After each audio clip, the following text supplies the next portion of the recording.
Emmanuel Macron s'engage à reconnaître un État palestinien lors de l'Assemblée générale des Nations unies en septembre. Une décision que le gouvernement israélien considère comme une récompense pour le Hamas.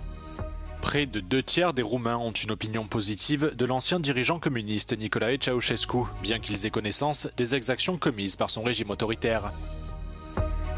Le sommet UE-Chine s'est tenu à Pékin. Bruxelles insiste pour un rééquilibrage de la balance commerciale.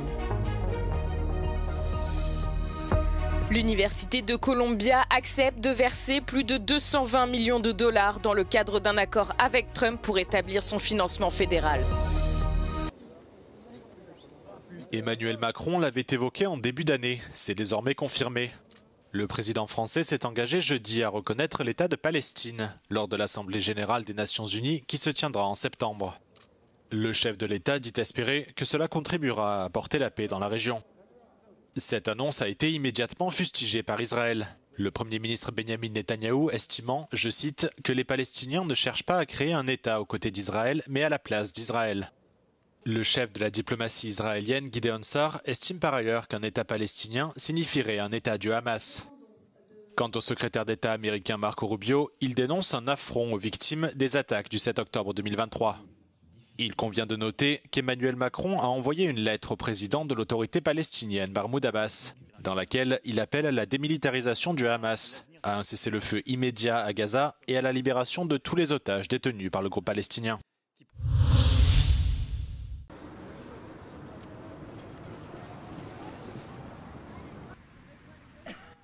Deux Roumains sur 3 pensent que Nicolae Ceausescu était un bon dirigeant pour la Roumanie, selon une enquête menée en partenariat avec l'Institut national pour l'investigation des crimes communistes.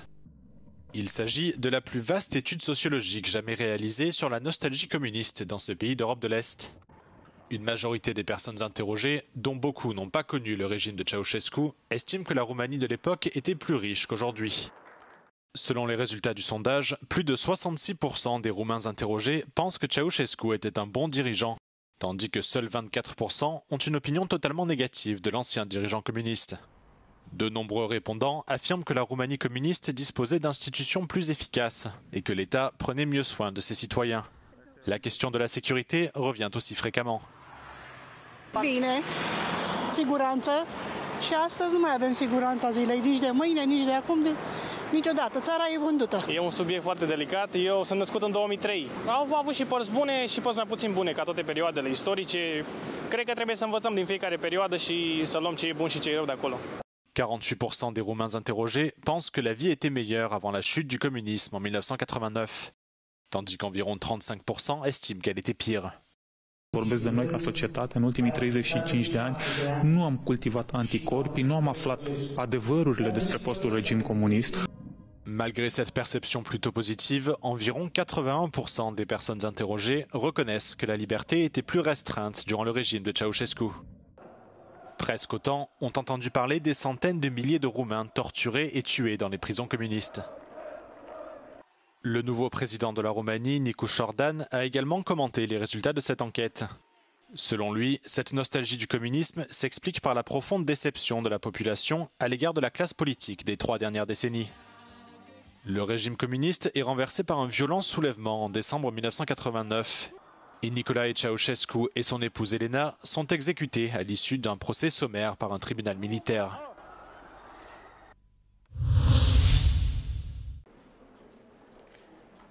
Organisé à Pékin dans un contexte de forte tension commerciale, le sommet UE-Chine aura au moins permis de maintenir le dialogue. Seule avancée concrète de ce sommet, la présidente de la Commission européenne Ursula von der Leyen a annoncé la mise en place de nouveaux mécanismes pour fluidifier les exportations chinoises de terres rares. Toutefois, Bruxelles a surtout mis l'accent sur la nécessité de rééquilibrer la balance commerciale. We have reached a clear inflection point. As we said to the Chinese leadership, for trade to remain mutual beneficial, it must become more balanced. Europe welcomes competition, we like competition, but competition has to be fair.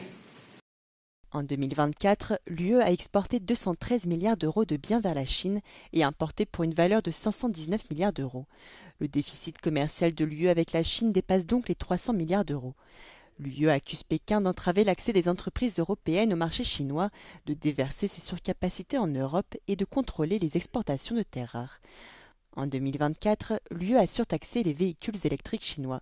En représailles, la Chine a taxé les spiritueux, la viande de porc ainsi que les produits laitiers européens. Le président chinois a appelé à faire les bons choix stratégiques.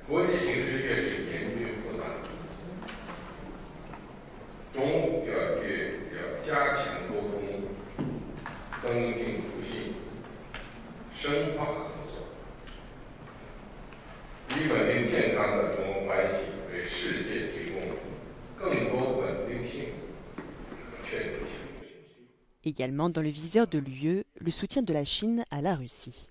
Les dirigeants européens ont dénoncé les exportations chinoises de biens à double usage que Moscou utilise dans sa guerre d'agression contre l'Ukraine. Bruxelles a également appelé la Chine à user de son influence sur la Russie afin de l'amener à la table des négociations et conclure un cessez-le-feu.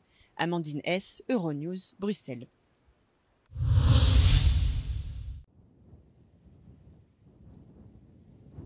C'est le débat qui agite la société française.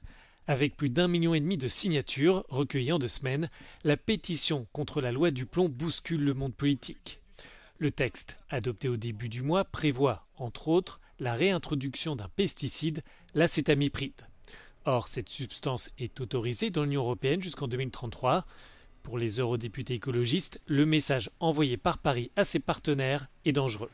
Le problème, c'est que la France aurait très bien pu, si elle prenait en considération aujourd'hui les impacts sur la santé publique, aller voir ses homologues des autres États membres en leur disant « harmonisons nos législations, harmonisons nos interdictions, faisons-le dans un sens de l'intérêt général et engageons un travail dans ce sens-là ».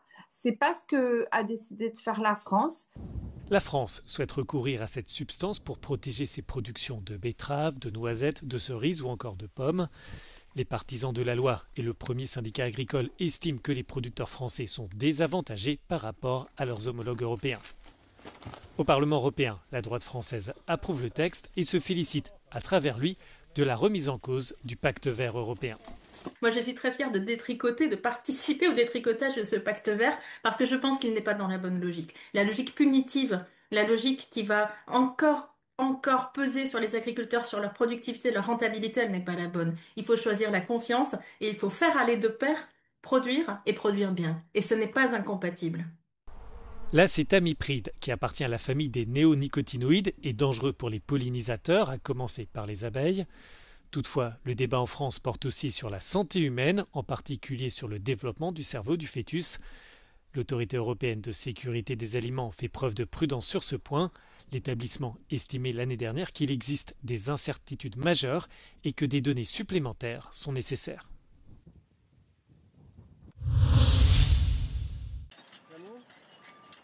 Les pompiers chypriotes continuent de lutter contre un vaste incendie qui s'est déclaré mercredi dans le sud du pays, au premier jour d'une importante vague de chaleur. La police a annoncé mercredi soir que 2 corps ont été retrouvés à l'intérieur d'un véhicule carbonisé, tandis que 2 personnes souffrant de brûlures étendues ont été évacuées vers l'hôpital général de Nicosie. Des dizaines de maisons ont dû être abandonnées aux flammes et au moins 4 villages ont été entièrement évacués. Selon les premières estimations, l'incendie a réduit en cendres quelques 10 000 hectares jusqu'à présent. Le porte-parole des pompiers locaux a annoncé jeudi matin que le feu avait perdu en intensité durant la nuit. Mais la chaleur intense, combinée à un renforcement du vent, laisse craindre une reprise de l'incendie. La température a en effet atteint 43 degrés mercredi à Chypre. Et elle pourrait encore augmenter jeudi selon les prévisions. Sur demande du gouvernement chypriote, le mécanisme de protection civile de l'UE a été activé. Nicosie a également fait appel aux pays voisins et la Jordanie a déjà annoncé l'envoi de 2 avions de lutte contre les incendies. L'Université de Columbia annonce avoir conclu un accord avec le gouvernement de Donald Trump pour verser plus de 220 millions de dollars afin de rétablir le financement fédéral supprimé en raison d'allégations d'antisémitisme sur le campus. L'université avait déjà perdu 400 millions de dollars de subventions en début d'année et risquait d'en perdre des milliards supplémentaires. En vertu de cet accord, Columbia versera 200 millions de dollars sur 3 ans, plus 21 millions de dollars pour régler avant jugement les plaintes pour violation des droits civils d'employés juifs après le 7 octobre, déposées par la Commission fédérale d'égalité des chances face à l'emploi. L'administration Trump a déclaré avoir réduit le financement de l'université en raison de son incapacité à lutter contre l'antisémitisme sur le campus pendant la guerre à Gaza qui dure depuis maintenant 2 ans. Columbia a été l'une des premières cibles de la répression du président Trump contre les manifestations pro-palestiniennes sur les campus. Il a accusé l'université de tolérer le harcèlement des étudiants juifs. Mais les leaders des manifestations et certains étudiants juifs affirment que les manifestations n'étaient pas antisémites. Ils disent qu'ils protestaient contre le gouvernement israélien et la guerre à Gaza.